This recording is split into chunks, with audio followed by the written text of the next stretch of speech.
Yo, B-Boy Boogie, Retro Flow, Frequency Crew, Hip Hop Fundamentals, and today, as my guest, I have B-Boy Metal, y'all.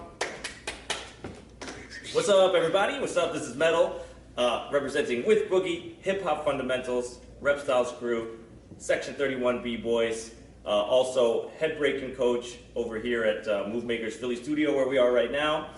And yeah, how's about it? I would say 1999-2000 is the first time that I saw breaking. I didn't know what it was. I saw it on TV, and I started kicking around on the floor, but I had no idea what it was. So around 1999-2000. Did you have a crew back then? Oh, no way. No crew at all. I was living in Bermuda. 1999 was the first year that MTV came to Bermuda, so we got that channel. Rapper's Delight remix with Keith Murray and Redman Eric Sermon was like real popular on MTV. I was watching that, and then there were these guys in the video who had like two-piece Puma outfits, and they were doing like waves, and they were rolling around. They had some footwork and some windmills and stuff, and I had no idea. I didn't know what rap was. I didn't know what hip-hop was. I didn't know what breaking was. I didn't know what popping was. But I was like, yo, whatever they're doing, I have to do that.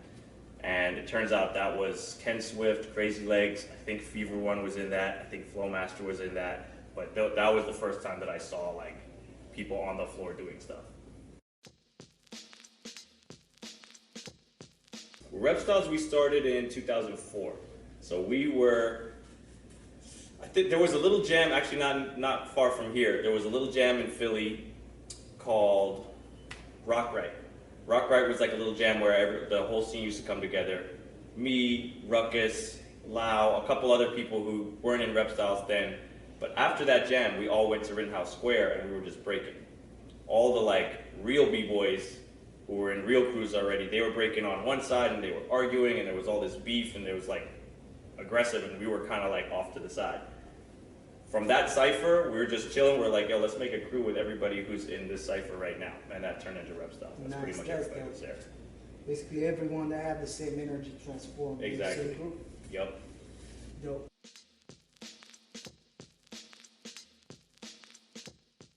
And like I said before in the interview with Steve, I'm really proud to be a part of Hip Hop Fundamentals. And that's because I can represent my style as a B-boy in a show to the public. And that's great for me. But we're not only having one show, we're actually having 4 educational shows. So yeah, I could talk a little bit about those 4 shows, right? So we have, one show is called The Principles of Hip Hop, which is our most prevalent show. That's the one that we get booked for the most.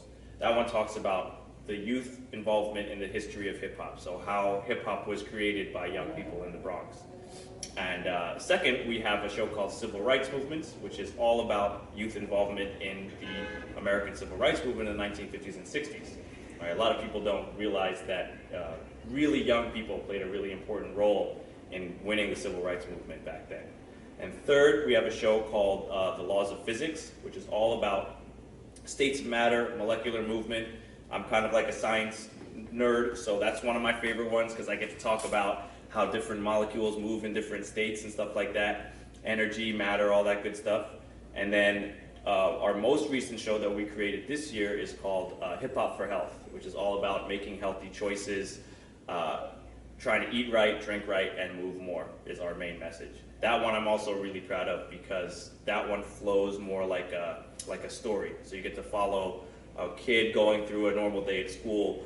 What kind of choices can you make at school which are going to benefit your health? Can you name a few people that influenced you as a b-boy, as a breaker? Absolutely, man. I mean, honestly, it's always my crew first. I think that's like every b-boy says that, but it's true. Those are the ones that are around you, and they're the ones that are going to tell you that's good or that's whack, or you do something that I've been definitely influenced by Ruckus, Knuckles, Steve, Chad Money, Muneki, Lance, Lau, Mantis. Everybody in the crew had some way of like forming my style. And a lot of it is me trying to be like them, but I can't do it that way, so it comes out a little different, you know what I mean? So other than just my crew, people like Ken Swift, I always give Ken Swift a lot of credit. I got to work with him for like 5-6 months on an art project with a dance company I was working with. So getting to hang out with him and just hear a lot of the history and learn a lot of his combinations changed my mind on breaking in a lot of ways. So he's definitely up there. People like, Flowmaster, who Ken Swift taught a lot. I love Flowmaster, but then there's also people that I came up in the scene watching, like Floor Phantom, Alien Ness, Po One, cats from Virginia and DC area like Ghost, who's got mad character, Exuberant, who's got mad character. All those people, like, I really, really like the way they break.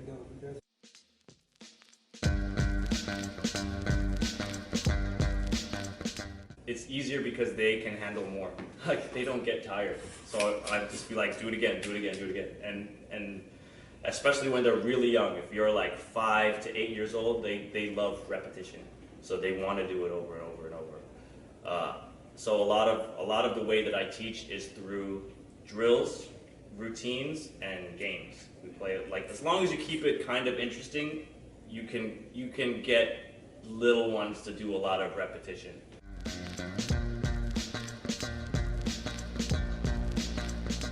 Sure. What is your opinion about breaking at the Olympics? I think that it has more potential for positive than negative. Look, 2024, we're going to have an Olympic sport.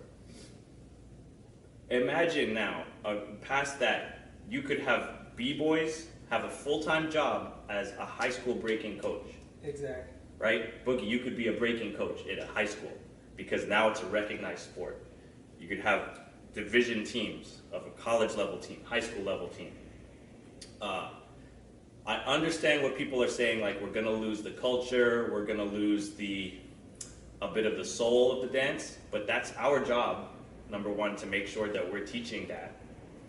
And, I was talking with DJ Scheme, who's my crew, Section 31. We had a big discussion about this just yesterday, actually, where he's worried that we're going to lose the sense of culture, of African-American culture and history.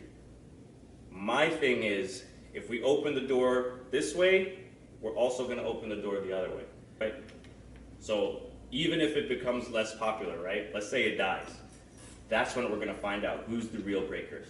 Because are you going to keep breaking when it's not popular?